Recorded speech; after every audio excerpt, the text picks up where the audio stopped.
messieurs, bienvenue dans la chaîne Nabino Germont TV, dans la émission Nabino P qu'entre nous soit dit. Comme vous le savez, qu'entre nous soit dit, les émissions y a pour vous diverses célébrités, dans le domaine sont où ils ont la société. Et puis, les lots, tous en a sujet au tout partager Nabino, tous en moulaïté, mais tout tenir au moins promesse Nabino chaque semaine, tous en Nabino.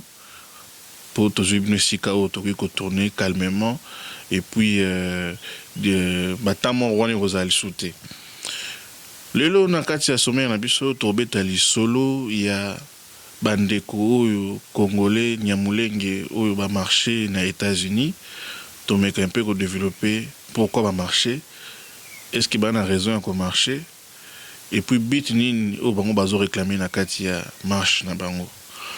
Tokobeta pe lisolo ya ba migrants au bayaki na États-Unis, ba utaki États-Unis pardon, baza installé lelo na Kinshasa.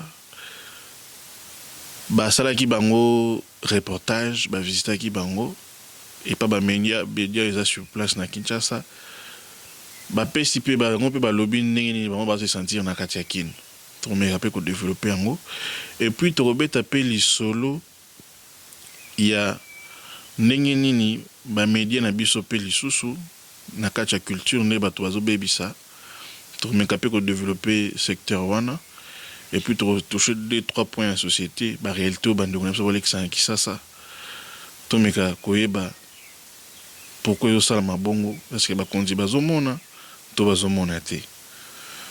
Donc lelo na micro na kata plateau na biso na langa moko to mekanse pe ko monologuer ko sala exercice ou analyse de Naipsibino, mais to attaquer malamoko si je n'abisu ya liboso. Koluka koyeba pourquoi bande konabiso banyamulenge o ba mibenga ba congolais ba marché. Bande konabiso banyamulenge ba marché bazo réclamer protection. Na États-Unis kuna baki ko marché bazo réclamer protection. Pourquoi? Pour selon bango baza na baza marginalisé na Congo, RDC.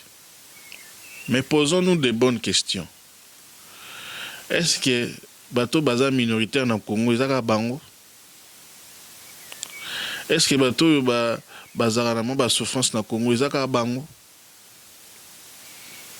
Bateau ba mibengi ba congolais.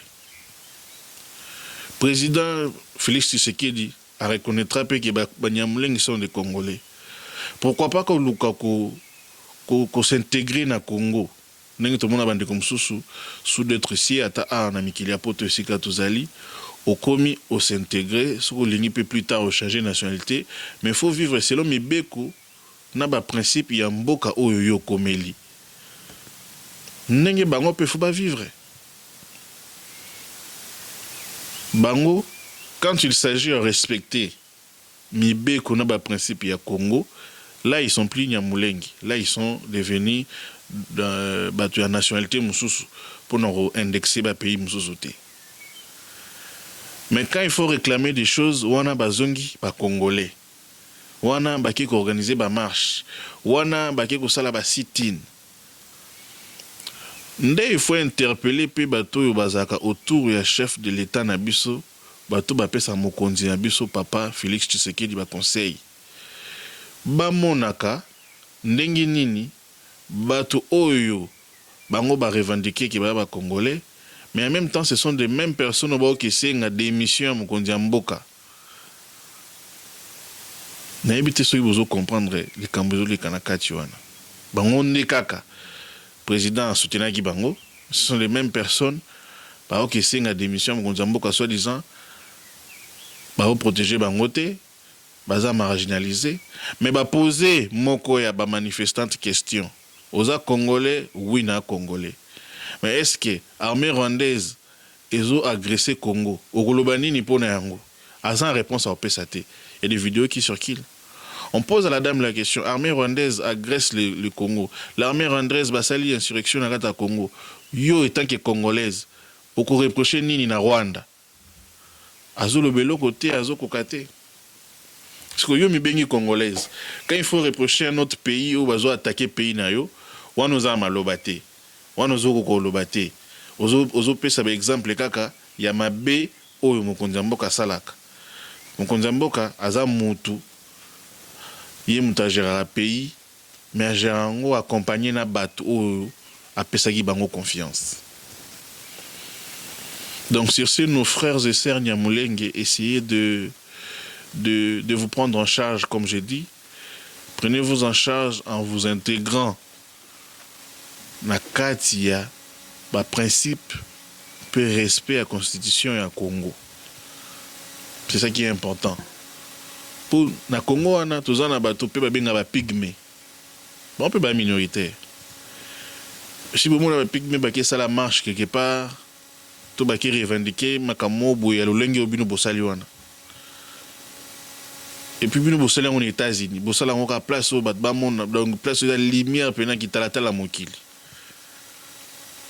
Congolais, boyé, Congolais, mais venez, on va parler, on va discuter, c'est quoi les problèmes.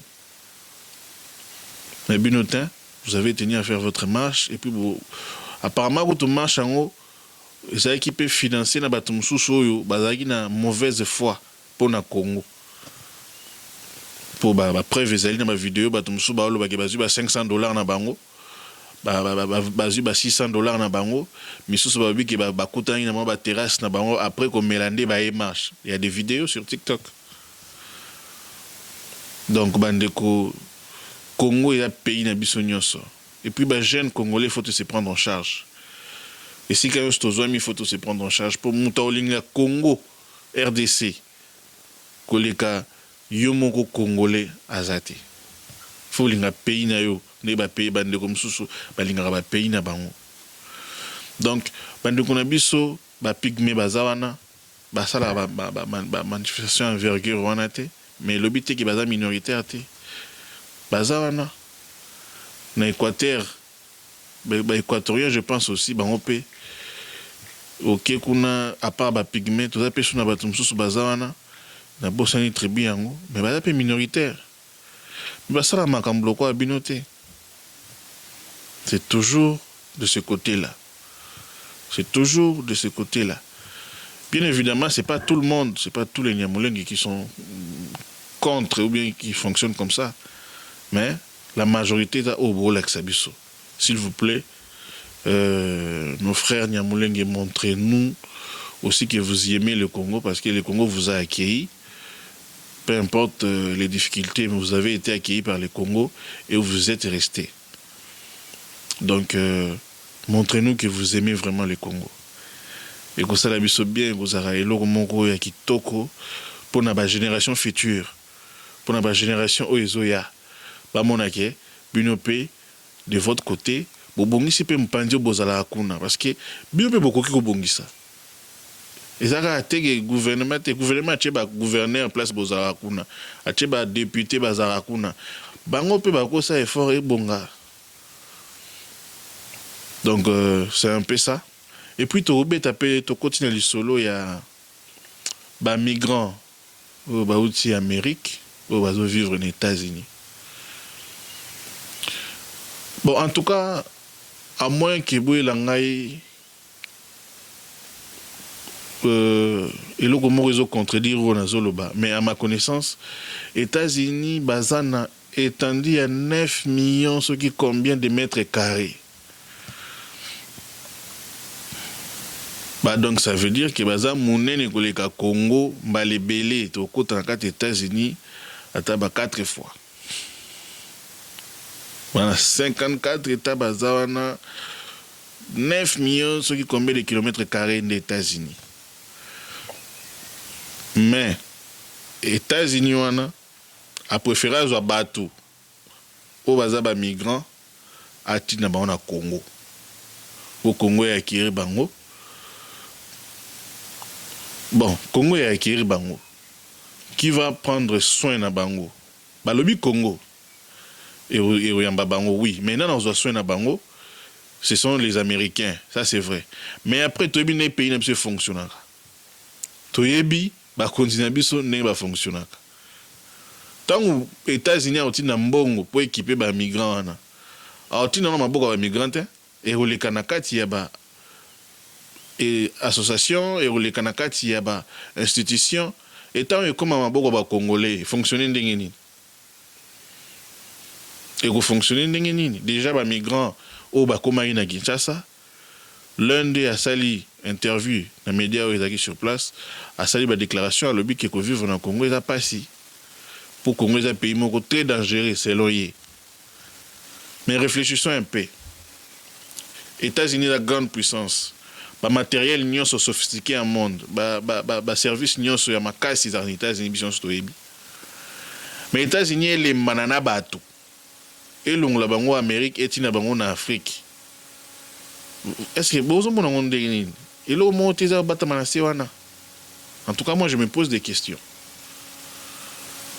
Pour à ma connaissance, ceux qui Amérique et l'embio, Amérique et l'embarabatou, un facteur nini. Au commis poids pour aux tellement voyous, basalio rappel et n'engagno so basalio incarcération, tindio na banet, ba moi que ba kokio li sauter. Ba lukaba se débarrasser de façon na. Ba tino na mboka mususu et net ba tindio na prison à ciel ouvert. Notamment batindaka bato oyo bautaka na bapays ya Amérique latine oyo bakotaka clandestinement na kati ya États-Unis. Bango nyonso tende baza mabe, mais la majorité ya bato wana bato bagang baza bato ya basala pas grave. La preuve bango nyonso bana batatouage ya bango eza na signification. Bamsusu omona bakomi MS13, bamsusu bakomi soki S nini. Tous ces tatouages là, tous ces tatouages eza na ba signification nango. Mais États-Unis ko bato andengo wana elembani na bango. Ezui etini bango na Congo. Et puis eza loi liboso yé. Mais na kati ya loi déjà bango ba obi ko vivre na Congo, eza pas si pour Congo un pays mo dangereux. Mais ba na capitale. Mais ce que na avenir ndenge tokende ba o bakoya ntango bakokoma est-ce que totombe na même situation ba voisin na biso mosusu te ya Rwanda toswanaka na bango bitumba ya nyonso mpona mabele na biso moko? Est-ce que ekozala la même situation te na futur? Bon répondre na ba commentaire parce que avec le Rwanda aussi, c'est à peu près la même chose. Non, guerre, génocide na Rwanda, Mobutu fongola ba frontière, bandeko bakota, ba okima bitumba, exactement bandeko bakoti, ba kimi bitumba, ba komi misusu ba ba nationalité, misusu ba bota, misusu ba biba yaki avant bitumba, ça c'est pas un problème. Congo c'est un pays hospitalier. Mais après lelo siko niveau ekomeli Koto Moussou Basali ba marche na combat Congo bembeng ba congolais. Mais quand on lui met devant les évidences que l'armée rwandaise attaque la RDC, c'est prouvé dans ba rapport il y a ba Nations Unies nyos ezali prouvé. Olobinin mutasi revendiquer congolais a kolobate a ko défendre Congo té. Est-ce que vous trouvez ça normal? Dans le 8 que tu la situation mais dans le futur, est-ce que vous avez la même caté? Bino bato bota la biso réponse na commentaire parce que mboka na biso eza mboka moko béni de tous mais oyo peuple zo souffrir. Pourquoi peuple zo souffrir? To baksa souffrance de quoi souffrance té. Tomoni madame la première ministre aleki na plateau à TV5 yé mutaza censé ko représenter mokonzi mboka ye mutala censé ko représenter mboka na minute wana esika azalaki ye mutala censé ko informer na makambo nyonso ya mboka. Même madame la première ministre Judith Suminwa a peiné koyeba nombre ba réfugiés bakomaki a peiné koyeba ba pays au bauti, ce qui est anormal. Et bino ba jeune au botala ngai ba jeune lokola ngai, c'est le moment à reprendre conscience que ceux qui s'occupent de la politique étaient politiques qui s'occupent de yo. C'est le moment. C'est le moment qu'on se lambo capé. C'est le moment. Parce que mboka na besoin na biso. Ba jeune. langage monaka Congo yo bonga tete Congo yo bonga malembe soki pe ba jeune ba tie maboko ba pe ba travailler bien en pouvoir en place lelo bazali bazebele bosala musala ndenge etingelami mais soki babi ezali to ko dénoncer pour exemple musala na biso ko dénoncer pe makambo mabe mais ce que décision na est-ce que décision ko zoba paya ko yo ko installer bon na mboka est-ce que le gouvernement central ko sala dialogue na opposition te pour na opposition pe batoma les bazali ou ba koki pe ko apporter ba suggestion pour na meka koyeba nini ya malamu pour na mboka. Est-ce qu'ils ont malamu? Est-ce qu'ils ont c'est le moment vraiment la période où tozali c'est le moment vraiment ya okoti ba paya na mboka en tant que toyibike dans pas longtemps nous organiser des élections. Est-ce que c'était vraiment le moment? Donc Congolais, Congolaises, prenons-nous en charge le Banango musée. Pour ceux qui sont se prendre en charge, Moutoreo Bongsa Mboka na place na biso azate. Lelo de na lobabwe actuellement. Ba Sud-Africain, ba tomboki ba siliki. Ba lingi komona ba ressortissants étrangers noirs na mboka na bango te. Ba o bana ba papier te pour na bango. Bango ne ba BBC économie ya mboka na bango est sous stabilité. Basali actuellement dans le xénophobie za kuna bazo beta penza ba noir ba beta ba noir et pourtant qui ne sait pas qu'il y a une période d'apartheid l'Afrique du Sud a été soutenue par tous les pays d'Afrique mais lelo bandeko ba retourner veste pour la nine pour ba constater que ba paya ba emingi na mboka na bango et sinon bango ba suna place te yango ba paya o bango ba ciblé ezaka bato mwindo lokwa bango. Mais papa o pe baza mindele kana même mboka te bango bana problème te bango ko ba mindele c'est bon pour soto mona ba vidéo ba beta noir mais pembeni o mona mutu azana ba trineti bande kuna biso ba Pakistan ba Afghanistan kuna mona muta pembeni wana atemi liboso magazine za polele mais ba beta noir. Donc ça doit nous faire quelque chose, ça doit nous faire réfléchir. Pas le baguette. Il faut bon c'est pas nayo parce que nul n'est mieux que chez soi. Pour pas nayo, ils ont pas nayo. Mboka nayo, ils ont mboka nayo. Ba mboka ba paya.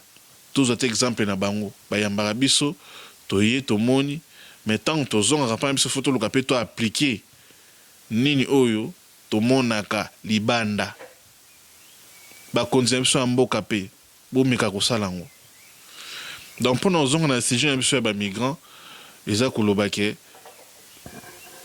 ba continuer mais qu'on revoir décision ana ba mais qu'on revoir décision ana parce que États-Unis et l'équipe sont va mettre carré l'équipe sur la superficie donc place à Ochaba toi en États-Unis ezangité ezali États-Unis et coopérer bien avec Israël place à Ochaba toi en Israël ezangité États-Unis et coopérer bien avec Kenya place à Ochaba toi en Kenya ezangité États-Unis a coopéré bien à Rwanda. Place à Rwanda, Rwanda, ils ont inquiété. Bah sauter, bah outil Amérique, bah sauter Europe, bah ébou Afrique. Au moins tu qu'il y a anguille sous roche. Ce n'est pas normal. Donc Congolais, peuple Mukundi, Téléma pour Yone Mutu. Au bongisa avenir ya mboka na yo. Et puis tout le peu fait de société au réseau les Kana Kinshasa actuellement ba jeune oyo nazo lobela âge à partir bana ba botami dans l'an 2000 tilelo je ne sais pas c'est quoi ce phénomène ba omila ba biloko ba substance makasi. Et puis la substance wana et comme ça on dirait ba tumoko ba comme on dirait baza hier on dirait ba suicide kanate mon ambato a figé dans les temps ba vidéo circulé ba bazo seka or que eza biloko malamu te eza biloko kotelemela eza biloko gouvernement faut sa sensibilisation mpona kotelemela bakuti wana nde eloko ekreaka oyo babengaka plus tard bazombi bazombi eza bato oyo bamela basubstance ya makasi et puis bakomi kogele dans le temps na mikili ya poto tomonaka bango miso babengaka bango baclochard na États-Unis babengaka bango bazombi baza wana baza ebele pourquoi mpo basinjectaka basubstance wana ndenge nini yo mutu normal okoki komela eloko babengi cash soit disant eza mpona koafole banyama yo ozwi yango ozosnife yango na intention nini jeune milinga ko milinga osnife yango na intention nini jeune milinga jeunesse alelo efo eza na bavaleur biso ntango tokola papa nyonso aza papa mama nyonso aza mama mais oyo alelo soki papa oyo abota oyo te aopekisa komela keshe tokoyoka te tokomomona bakuluna ekoma obima ekoma obundama ntina bana mike ce qui n'est pas normal est-ce qu'il y a souffrance moto etindi tokoma ntina niveau wana je ne pense pas eya mpe ndenge kokanisa bomoto mpe fo ezala bomoto fo ezala c'est très important yo omoni ndeko no na mabe lobela ye omoni ke eloko baosala oyo suka nango ekosukela ye mabe lobela ye soki ayoki yo te ndenge bible lobi bakisa moto mosusu soki bakisi moto ayoki te vandisa ensemble famille na bino ti ifo ndeko wana achange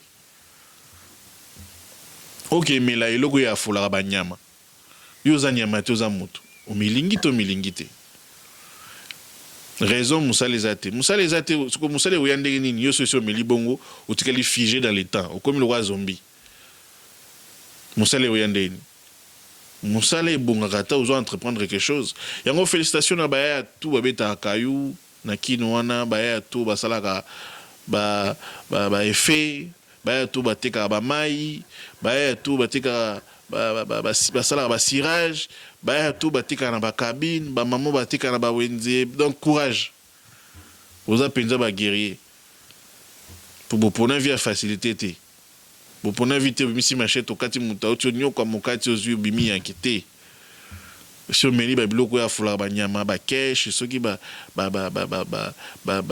babombe non eza babiloko ya kobanir na kati ya société na biso to bacongolais alingi Congo il faut ya na baprojet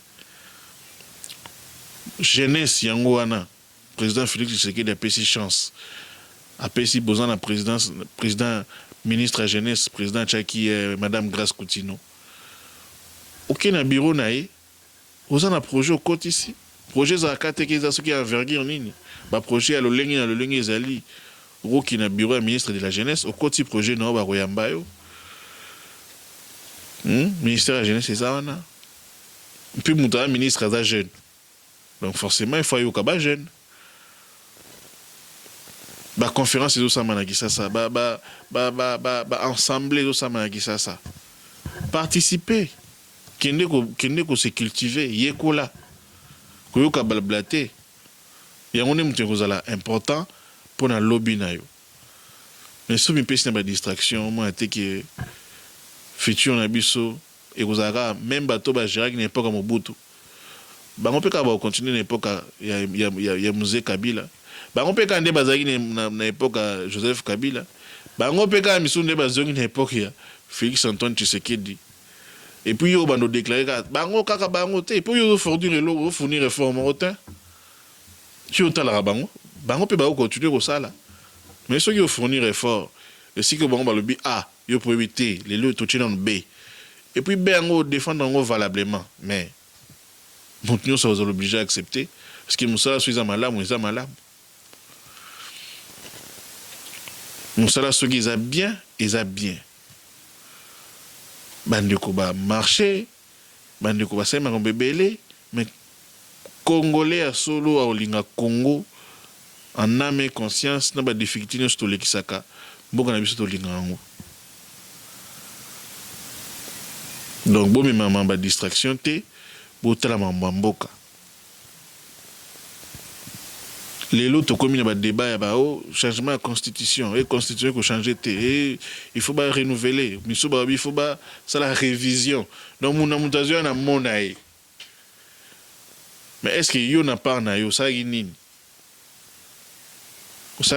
pour constater que il faut pas changer de constitution tout il faut pas changer tu n'a pas non ça nini to oza nakati ya ba cash oza nakati ya ba bombe oza nakati ya ba substance forte donc cerveau moyen tourner za te ba ko changer le pe constitution ba ko révisionner yango pe ba ko tia pe mokonzi mususu yo ozalaka à côté po yo na makanisi na yo kutu Congo etalaka yo te donc bande ko tomeka mpe ko éveiller conscience na biso et kozala eloko mwa malamu mingi et kozala eloko moko ya bien et tokoshite ndenge nalobaki tokosite na sujet ya malamu tolobaki ya suka eza mpona culture na biso.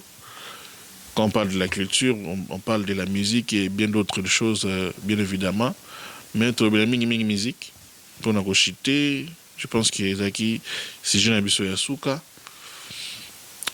tobanda na koyebisa na bakongolais nyonso que l'artiste Fally Ipupa ana Stade de France pour 2 dates.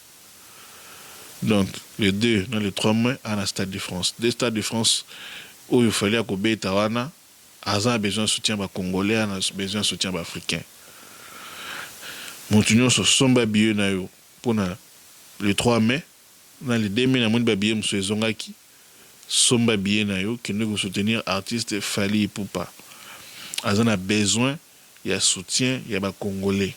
On a besoin ma fingate il y a polémique il y a distraction le 24 avril tous en papa monsieur Josa Nyokalongo à Rosala na Zénith de Paris on a besoin de soutien na bino tous en artiste Inosbi à Obeta le 31 octobre na Arena Grand Paris oui Inosbi on a besoin de soutien na bino tous appelés sous na artiste héritier Watanabe à Obeta le 3 juillet na Zénith de Paris, tu as pu dans Weyerson, le roi de la forêt, habite dans la forêt de Bruxelles, à Ozalawana, le 4 juillet, oui, le 4 juillet 2026, donc, on a besoin de soutien à Bino.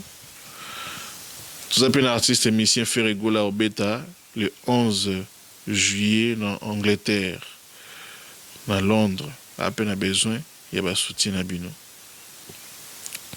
Mais, na sepeli na parti moko émission na monaki artiste Ferregola kopesa ba soutien na ba artiste congolais nyonso en tout cas esali bien malamu nde logo biso betela sete nde logo biso to lingi eloko biso bato toza ba journaliste conscient to lingi ke ba artiste ba linga na bango ba mi pesaka ba bonne chance.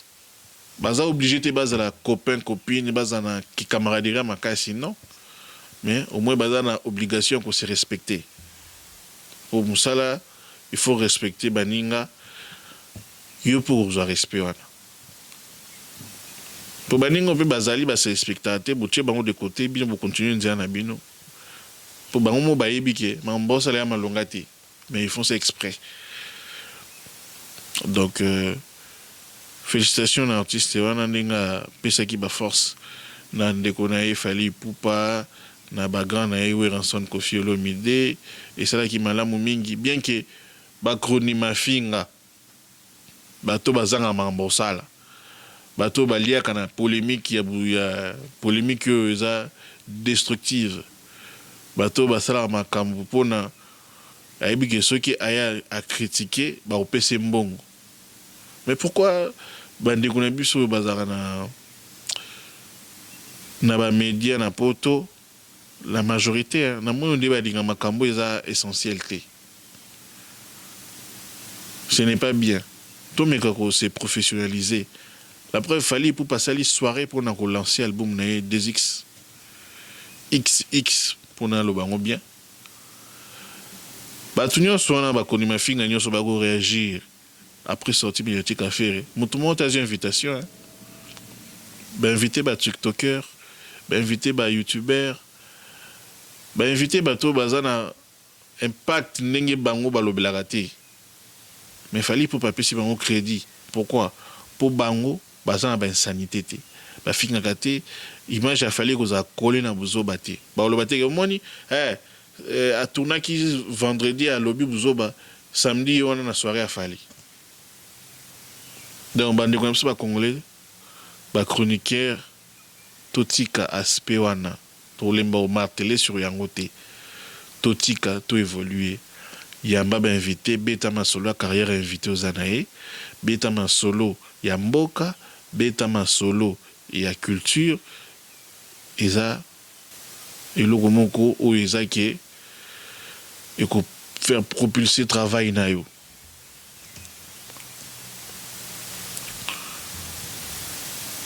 C'est par là que nous mettons un terme à cette émission d'aujourd'hui. Mais nous avons aussi sans qu'on remercier celui qui fait tout. Nabengakae, le Manitou. Celui qui sait gérer, sait manipuler toutes les machines et tous les boutons. Ingénieur Gélentima, Manzaka Malion, Misapi électrique. Donc, ce qui était, mais bon, mon ibilile qui toko était, oui, comme il a bien bandako, et ça Grèce nae. Donc, quant à moi, je vous dis à très bientôt, portez-vous bien et toke kaka. Toujours continue à avancer, toke kaka. À plus.